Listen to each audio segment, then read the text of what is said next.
De volta aqui no Política Cruzada, 13 milhões e 400 mil. Este é o número de pessoas desempregadas no país. Nossa equipe foi conhecer duas famílias em Uberlândia que vivem na esperança de conseguir um trabalho. Geraldo tem 26 anos e trabalha desde os 16. Na porta de casa, colocou a placa anunciando que faz serviços como pedreiro. Tem vivido de bicos, porque não consegue emprego de carteira assinada. E não é por falta de procurar. Está bem puxado. Todo dia eu distribuo currículo, via e-mail mesmo, mando muitos. Mas até hoje ninguém nunca me chamou. Ele foi desligado do último emprego em junho do ano passado. A mulher também está desempregada e o casal tem 2 filhas para criar. A família está morando na casa da mãe dele. Tem ficado difícil cumprir com as obrigações. As contas não param de chegar. Vivendo de bico, né? Às vezes pinta um bico hoje, às vezes daqui 2 semanas e assim vai indo. E o que você já foi obrigado a fazer até para pagar algumas continhas e comprar até alimento para as crianças? Vender meu telefone. E mesmo distribuindo currículos quase que todos os dias, não pinta uma oportunidade. Você estava me contando que já tem 2 semanas que você não pega nenhum serviço. Em 2 semanas, parado, à toa. Mas como todo bom brasileiro, não desiste. Tem corrido atrás. Hoje, no país, são mais de 13 milhões e 400 mil pessoas na situação de Geraldo, desempregadas. De acordo com o levantamento divulgado pelo IBGE, os setores que mais têm perdido postos de trabalho são da administração pública, defesa e seguridade social, educação, saúde humana e serviços sociais, com menos 332 mil trabalhadores. Em seguida, vem a construção civil, que perdeu 228 mil vagas. E com o aumento do desemprego, sobra mão de obra qualificada. Lucas tem distribuído currículos, desde que foi demitido em fevereiro, no último corte da empresa onde trabalhava como piscineiro. Aquela pessoa que tem uma experiência e não é comprovada, pode-se dizer que não tem muita oportunidade, não. Ele tem 22 anos, teve 3 empregos de carteira assinada, experiência como cabeleireiro e tem feito bicos como entregador. Não pode ficar parado. Que agora minha filhinha, com 3 meses, bem pequenininha, cada vez fica sempre mais difícil, porque a gente tem que acordar, correr atrás do dia a dia, correr atrás do emprego, e as oportunidades estão poucas no momento. Lucas conta com o apoio da esposa, que também está desempregada, como tem que cuidar da Ana Clara, de apenas 4 meses. Ela não pode trabalhar fora de casa. Se a gente não ter um emprego, como que a gente vai sobreviver? Né? E a gente não pode deixar atrasar, não pode deixar de pagar, porque querendo não, a gente paga aluguel, paga energia como qualquer outro, mas sem emprego a gente não paga. A pouca renda dos dois não tem dado nem para o básico, já tem faltado até alimento. Enquanto o emprego não aparece, o jovem casal busca forças na bebê, que depende dos dois. Lucas não desiste de correr atrás. Se Deus quiser, a gente nunca pode desistir. E é sobre isso que nós vamos discutir agora aqui no Política Cruzada. Para isso, nós estamos recebendo aqui os economistas do CEPS, é o Centro de Estudos e Pesquisas e Projetos Socioeconômicos da Universidade Federal de Uberlândia, econômicos sociais, na verdade, né? Isso. O Rick Humberto Galdino Naves está aqui. Bom dia, Rick, muito obrigado pela presença. Bom dia, Danilo. E a Esther William Ferreira, também economista do CEPS. Bom dia, Bom Esther. Bom dia. Bom, eu queria falar um pouquinho desse desemprego. A gente assistiu a reportagem, 2 trabalhadores, 2 pessoas de Uberlândia que não conseguem se recolocar no mercado de trabalho. Vocês pesquisam e estudam isso com exaustão lá na universidade. Qual é o sentimento da população e a impressão de vocês com relação ao desemprego? Nós estamos falando de 13 milhões de pessoas desempregadas no país. O ritmo vai ser assim ou vai ser assim? Danilo, para a gente começar, o desemprego é a principal preocupação dos brasileiros, segundo uma pesquisa da CNI, da Confederação Nacional da Indústria, em 2017 e 2018. E em 2019 a gente vê que o cenário ainda não mudou e certamente é a principal preocupação também hoje dos brasileiros. Quer dizer, o brasileiro está preocupado com o bolso, né, Esther? Sim. Inclusive a inflação é uma coisa que sempre preocupa todos os brasileiros. Mas quem não tem um emprego sequer vai conseguir comprar a comida para colocar em casa, né? A preocupação que a gente tem, analisando os dados, né, você pega 13 milhões de desempregados, nós precisamos entender como que é chegar em casa, sentir isso, né? Como que é chegar em casa e você falar para sua família que você não conseguiu um emprego de novo, você não tem como trazer talvez o alimento para casa ou pagar o medicamento que é necessário, né? Então, assim, o desemprego, ele traz efeitos que não é só para o trabalhador individualmente, mas para a família como um todo. Então, quando a gente fala 13 milhões de desempregados, nós estamos falando até mais que isso, né? Sim, sem dúvida. Porque o impacto do desemprego, ele é familiar, né? Então, assim, nós temos aí, então, a perda financeira, né?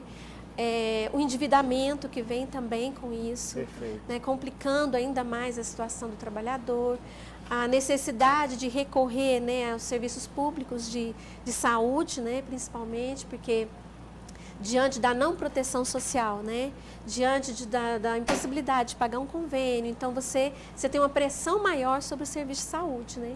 E o Rick deve colocar algumas coisas a respeito. Quando a gente vai discutir sobre desemprego, é muito mais do que isso. A gente tem que olhar muitas outras variáveis que estão aí no contexto, né? A redução de gastos públicos em serviços essenciais, né, de saúde, de educação, enfim, são muitas coisas que afetam o trabalhador para além do fato de ele estar desempregado. Rick, a Esther fala dessas variáveis, eu queria saber, vocês lá na Universidade Federal de Uberlândia acompanham também os números aqui da cidade, os números de Uberlândia. Quando a gente está falando de desemprego, a gente fala de menos dinheiro no mercado, as pessoas estão comprando menos e aí gera menos impostos, enfim, é aquela cadeia que a gente já conhece muito bem. Como é que vocês estão avaliando todo esse cenário aqui na nossa cidade, claro, no contexto nacional? Uberlândia sofre, né, assim como os demais municípios e o conjunto do país, sofre aí a continuidade dessa crise, né? A instalação da crise, ela foi ali no final de 2014, foi um período já de queda de dois PIBs trimestrais, né, de queda, então marcou o período de recessão, e de lá para cá, em alguns momentos, a gente teve períodos de retomada, ensaios de retomada, por exemplo, 2017 foi um ano que aparentemente foi um ano melhor, mas que a persistência dessa melhoria ela não se confirmou em 2018, e 2019 também o quadro está um pouco complicado, porque, por exemplo, o crescimento que era esperado de 3% já está sendo revisto e já tem muita gente aí apostando em 1,9%, 1,5%, inclusive agora. Grave isso, né? Grave. E o desemprego é uma consequência, né? Isso, perfeito. Se a gente parar para pensar, assim, chamar o pessoal de casa aí a refletir também, quais são os problemas postos hoje na nossa sociedade, né? Como eu citei, em 2017 e 2018, né, a população apontou o desemprego como o principal problema da sociedade. E, paralelamente, assim, se a gente for analisar pesquisas anteriores, a mesma pesquisa em anos anteriores, em 2016, o principal problema elencado pela sociedade foi a corrupção. E em 2015, a inflação. Em 2014, a inflação não aparecia e a corrupção aparecia muito pouco também como principal problema. Em 2014, o principal problema elencado pela população era melhorias nos serviços de saúde. E qual era aquele? Aí convidar a população, o telespectador a refletir, né?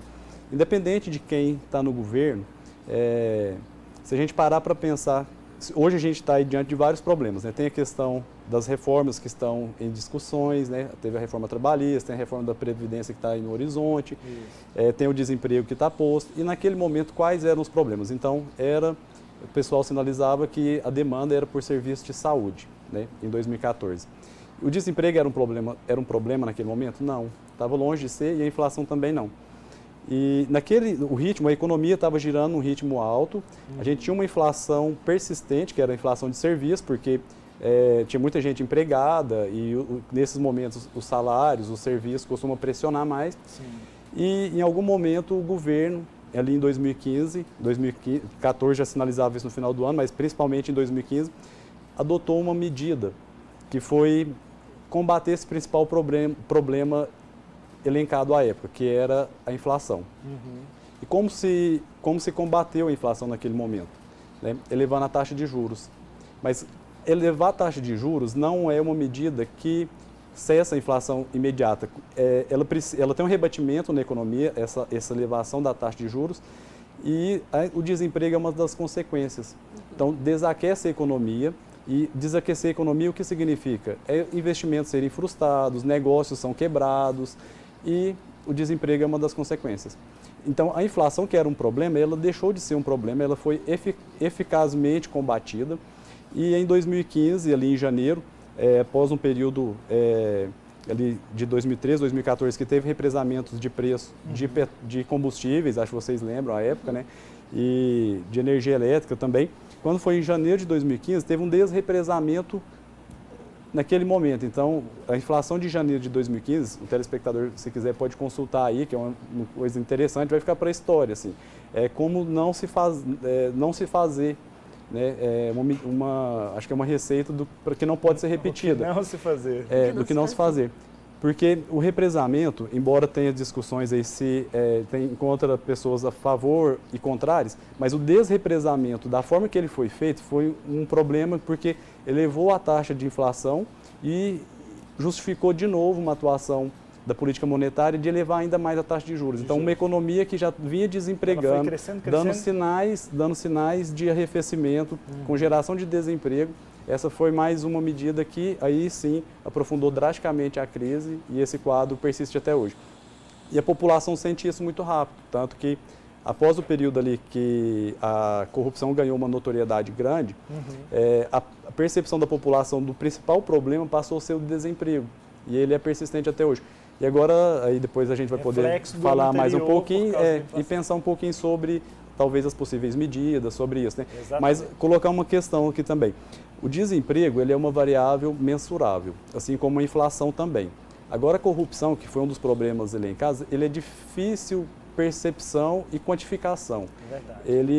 Todo mundo aí sabe dos escândalos que foram divulgados, mas a gente não tem como quantificar, a gente não sabe a magnitude disso, mas a inflação e o desemprego, a gente consegue quantificar, e o desemprego aí, então, citado já alarmante, e há 3 anos que está elencado como os principais problemas. E a influência da corrupção nesse ambiente desestabiliza ainda mais. Tal qual a inflação e o desemprego. Não sei qual consegue desestabilizar mais, mas que aumenta a dificuldade para o momento, sem dúvidas. Eu quero, Esther, antes de você falar, só colocar mais um assunto aqui no nosso debate, que a gente preparou uma reportagem que mostra exatamente a crise no mercado de trabalho, que já atinge de forma desigual todos os brasileiros. O desemprego é maior entre os jovens e pessoas com baixa escolaridade, mas quem já passou também dos 55 anos também enfrenta um grande desafio de se manter na ativa. Só no ano passado foram fechadas quase 250 mil vagas para esse grupo de trabalhadores. Vamos assistir a reportagem. A Gloriete está desempregada desde janeiro. De lá para cá, participou de vários processos seletivos e até agora, nenhuma proposta. A avaliação foi boa, consigo a pontuação e no final não te ligam, não dão um retorno. Experiente e qualificada, ela só vê uma explicação. Com certeza a idade. Quantos anos você tem? 59. Olha, a Gloriete está exatamente numa faixa de idade de profissionais que têm enfrentado uma redução muito forte na quantidade de vagas no mercado de trabalho. No ano passado, enquanto 390 mil pessoas com mais de 55 anos conseguiram empregos com carteira assinada, outros 640 mil foram demitidos. Este especialista em recursos humanos diz que o mercado de trabalho está difícil para todos, não só os mais velhos. E acredita numa mudança de visão das empresas, valorizando os trabalhadores mais experientes, sem restrição à idade. E esses profissionais precisam estar sempre atualizados. Cursos, pós-graduação, graduação. Então, eu diria que um profissional acima dos 50, bem qualificado, ele consegue uma boa colocação. Aos 56 anos, Paulo, que é bioquímico, entrou no processo seletivo de uma multinacional e acha que tem vantagens sobre candidatos mais jovens. Agreguei uma quantidade grande de conhecimento e muita experiência. E estou super bem de saúde, que é o mais importante, né? Tem muita lenha para queimar. Tem muita lenha para queimar. Tá aí então, Esther, a gente viu que alguns grupos sofrem mais nesse ambiente. Vocês estudam isso lá na universidade também? Sim, nós estudamos o mercado formal de trabalho, né? Sim. É possível levantar informações todo mês sobre o número de desligamentos e admissões. Então, nós resgatamos o saldo todo mês a mês, né? Sim. No ano passado, no final do ano passado, nós fizemos o boletim de 2018 e nós vimos que em Uberlândia nós tivemos um saldo positivo de 549 postos de trabalho, mas assim um saldo positivo muito pequeno em relação ao saldo do ano anterior, de 2017, que foi de mais de 2.000 postos de trabalho, né? Então assim nós vimos que embora tenha tido um pouco de crescimento, né, do emprego, esse crescimento foi muito incipiente comparado aos anos anteriores de 2016 e 2017. E nós não temos em Uberlândia ainda uma pesquisa para avaliarmos o perfil do desempregado, né? Do trabalhador desempregado, porque isso exige uma pesquisa específica de emprego e desemprego. Até para saber onde está o problema, né? Às Sim. vezes está na qualificação desse trabalhador, pode ser um problema que cause desemprego. E assim, você colocou aí os dados sobre os jovens, é muito preocupante porque muitos deles estão no grupo de desalentados, né? Desse número que o IBGE levantou, né? De 4,8 milhões de desalentados, né? Então, assim, são pessoas que estão sem esperança de encontrar trabalho, né? Isso. E eu creio que muitos deles são jovens, porque diante do contexto de crise, de ouvir o tempo todo, né? Que é difícil, muitos nem saem para procurar, né? Mas, assim, a gente enfatiza que obter o conhecimento, a qualificação é importante, né? Ainda que o cenário não seja de você conseguir emprego imediatamente, mas se qualificar é importante, né? Porque nós acreditamos que em algum momento a economia vai voltar a crescer, né? E essa qualificação vai ser utilizada. Temos fé nisso, mas antes de falar desses como chegar lá, eu queria só falar um pouquinho da reforma trabalhista, porque a reforma trabalhista entrou em vigor no ano passado, né? Ela entrou em vigor no ano passado, especificamente. Houve uma redução considerável no número de reclamações, ações trabalhistas na Justiça do Trabalho, e vocês do CEPS fizeram um estudo recente sobre isso. Nesse estudo deixa isso muito claro, né? As ações trabalhistas diminuíram, mas eu quero saber isso no ambiente do mercado de trabalho. Em que ponto a reforma trabalhista ajudou? Sobretudo que a gente tem que partir de um princípio seguinte: há uma discussão no mundo inteiro que quando você fomenta a abertura de novas empresas, facilita o emprego, diminui os custos do empresário, há de se pensar que o emprego vai aumentar. Isso aconteceu com a reforma trabalhista? Não tem uma relação direta. Assim, os fatores que determinam a criação de emprego e de crescimento são outros, não só esses. Esses podem ser elencados também, faz parte, mas não são suficientes para poder gerar um estímulo de crescimento, de investimento, não. Então, destacar também que tem a divergência, se não tem uma interpretação única sobre isso. Foi colocada a reforma trabalhista no horizonte das reformas, né? Ela está em prática, você mesmo disse, a pesquisa cita isso, quanto reduziu o número de ações trabalhistas, mas para gerar emprego ela não foi suficiente, não tem dado aí, a gente acabou de mostrar há pouco, que estamos batendo recorde, né, de desemprego no país de novo. Então, o que ela mostra assim, de eficiência para gerar emprego, agora já dá para começar a avaliar. É importante seguir com essa avaliação, né? Verificar o período futuro, se vai ter alguma geração de emprego em decorrência da reforma trabalhista, mas até o momento ela não tem sido suficiente para gerar dinâmica de emprego, não. Esther, pode E uma coisa que a gente precisa talvez refletir e tentar interpretar é que assim a redução de ações trabalhistas, né? Ela pode acontecer também tendo em vista que hoje é custo para o trabalhador, né, entrar com a ação trabalhista. Então, assim, a gente tem que qualificar essa redução, porque será que não é porque ficou muito mais difícil para o trabalhador, né? Ele está mais receoso, né, porque pode sobrar para ele. E tem aquela questão também, que vocês inclusive mencionam na pesquisa, porque desobrigou o empregador de fazer a rescisão perante um sindicato, perante o Ministério do Trabalho que seja, e isso acaba colocando o trabalhador numa situação de vulnerabilidade, isso, mais vulnerável do que ele já né? Sim. Mas eu queria falar para você, perguntar a vocês qual é o horizonte que nós temos agora, da agora para frente. Na quarta-feira, o Dia do Trabalhador, O presidente da República, Jair Bolsonaro, fez um pronunciamento em cadeia de rádio e televisão, falou um pouco sobre as medidas que o governo dele vem tomando, sobretudo, mas focou bem numa medida provisória que foi assinada nessa semana, chamada de liberdade econômica, no sentido de facilitar a criação de empregos, o desenvolvimento das empresas.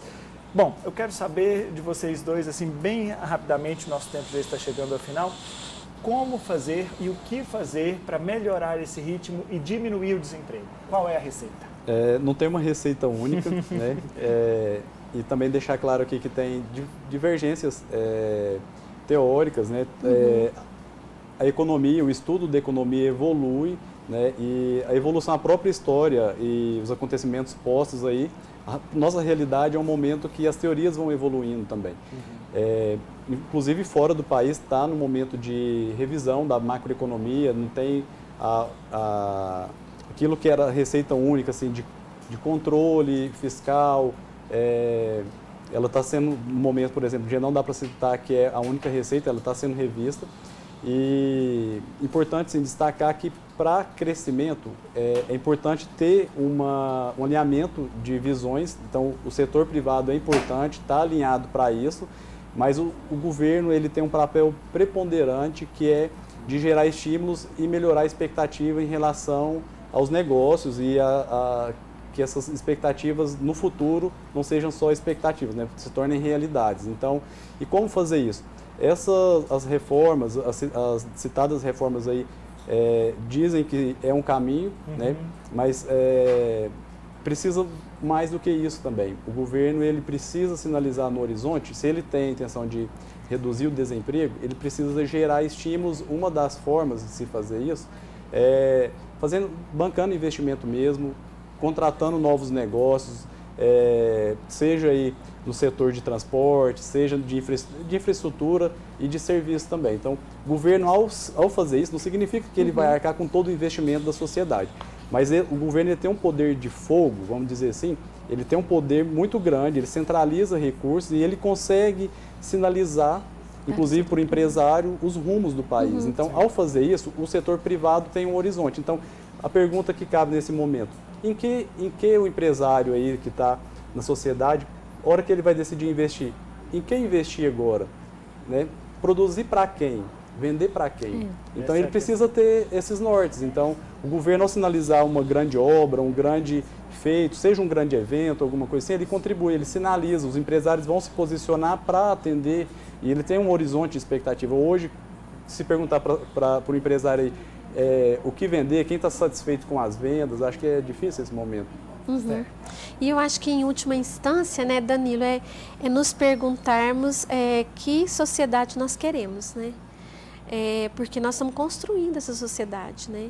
Então, nesse assunto de criar emprego, né, de combater o desemprego, nós temos que perguntar que tipo de emprego nós queremos, né? Vamos qualificar esse emprego. Né? É um emprego mais precarizado? Isso. É um emprego que tem proteção social? Nós precisamos nos perguntar que tipo de sociedade nós queremos, todos nós. Uma boa reflexão, quero agradecer muito a presença de vocês aqui, Rick, Esther, economistas da Universidade Federal de Uberlândia, do CEPS, Centro de Estudos, Pesquisas, Projetos Econômicos Sociais da Universidade. Muito obrigado. Nós que Rick, agradecemos. Muito obrigado, Danilo. Mandar um abraço aí para os colegas também lá do CEPS, os colegas da Universidade Federal de Uberlândia, lá do Instituto de Economia também.